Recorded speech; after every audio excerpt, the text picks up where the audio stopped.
Before Harry Potter, before The Boy Who Lived became legend, there was another story, like one that shaped everything that came after. A story of friendship, rebellion, and tragedy. Today, we're diving deep into the tale of the Marauders, James Potter, Sirius Black, Remus Lupin, and Peter Pettigrew, four friends who turned Hogwarts into their playground and later their battlefield. If you love these deeper dives into the hidden corners of the wizarding world, don't forget to hit that like button, subscribe, and ring the bell so you don't miss any future lore breakdowns. And let me know in the comments what story or character you want me to explore next. Let's start at the beginning. The Marauders were four Gryffindors who met at Hogwarts in the early 1970s. James Potter, the confident, talented Quidditch star. Sirius Black, the rebel from a pure-blood family who rejected his lineage. Remus Lupin, the quiet, kind student cursed as a werewolf. And Peter Pettigrew, the timid follower who basked in the glow of his friend's charisma. Together, they became inseparable. They were pranksters, geniuses, and troublemakers, the kind of friends who made Hogwarts come alive. They even created the legendary Marauders map, a magical parchment that could show every corner of the castle and every person in it. At first glance, they seemed unstoppable, but beneath the laughter and mischief, something darker was brewing. They were growing up in a world sliding toward war. The rise of Lord Voldemort was already beginning, and their friendship would soon be tested in ways they never imagined. The thing that made the Marauders so special wasn't their jokes or talent, it was their loyalty. When Remus revealed his secret, that he was a werewolf, he expected rejection. Instead, James, Sirius, and Peter did the impossible. They learned to become animagi, unregistered shapeshifters, so they could accompany him safely during his transformations. James became a stag, Sirius a great black dog, and Peter a rat. Together, they ran under the moonlight, living as brothers when the world feared what Remus was. It's moments like that which remind us the Marauders weren't just mischievous, they were courageous. Their friendship was an act of defiance against fear itself. But even in that loyalty lay the seeds of their downfall. After Hogwarts, the Marauders joined the Order of the Phoenix, fighting against Voldemort and his Death Eaters. They were still young, barely out of school, yet they were already soldiers. James and Lily Potter married, and Harry was born. Sirius became his godfather. Remus worked quietly in the shadows. Peter, though nervous and overlooked, stayed close. Or so they thought. But war changes people. The closer Voldemort's forces came, the more the Marauders' trust began to fray.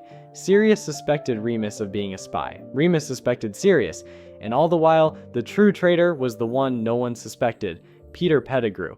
When the prophecy about a child destined to defeat Voldemort reached them, James and Lily went into hiding. They needed a secret keeper, someone who would protect their location with unbreakable magic. Sirius was the obvious choice, but in a move that would haunt him forever, Sirius insisted they use Peter instead, believing Voldemort would never suspect him. He was wrong. Peter betrayed them. He told Voldemort where to find the Potters, and in one night their entire world shattered. James and Lily were killed. Voldemort was destroyed, for a time, and Harry, the boy who lived, was left an orphan. In the aftermath, Sirius hunted down Peter in the streets. There was an explosion. 12 Muggles were killed. All that was left of Peter was a severed finger. Sirius was arrested and thrown into Azkaban without a trial. For 12 years, everyone believed he had been the traitor, even Remus, even Dumbledore. While Sirius wasted away behind bars, Remus drifted into loneliness, ashamed of his curse and believing he'd lost every friend he ever had. The Marauders were gone, not by fate but by choice, betrayal, and guilt. When Sirius escaped Azkaban and Prisoner of Azkaban, everything changed. We finally learned the truth. Peter was alive, hiding as Ron Weasley's pet rat, Scabbers. The reunion between Sirius, Remus, and the Truth was one of the most emotional moments in the entire series. Three men, older, broken, yet still bound by the ghosts of their past. Sirius's innocence was proven, but too late. The world still saw him as a criminal. He went into hiding, trapped in the same house that had made his childhood miserable.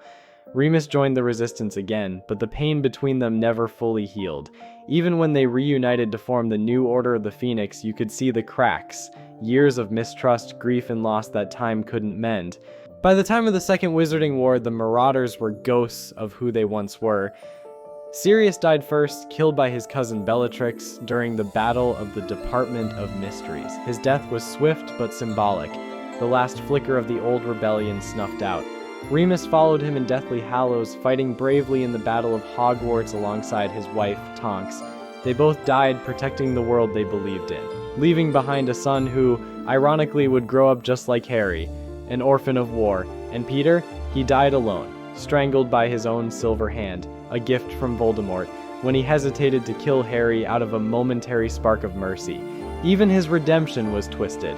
The Marauders began as a symbol of freedom and friendship, and ended as a tragedy of mistrust and consequence. When you really look at it, the story of the Marauders is the story of how war destroys innocence. Like, they were once kids who broke rules for fun and ended up breaking each other instead. But they also remind us that love and loyalty can outlast even death.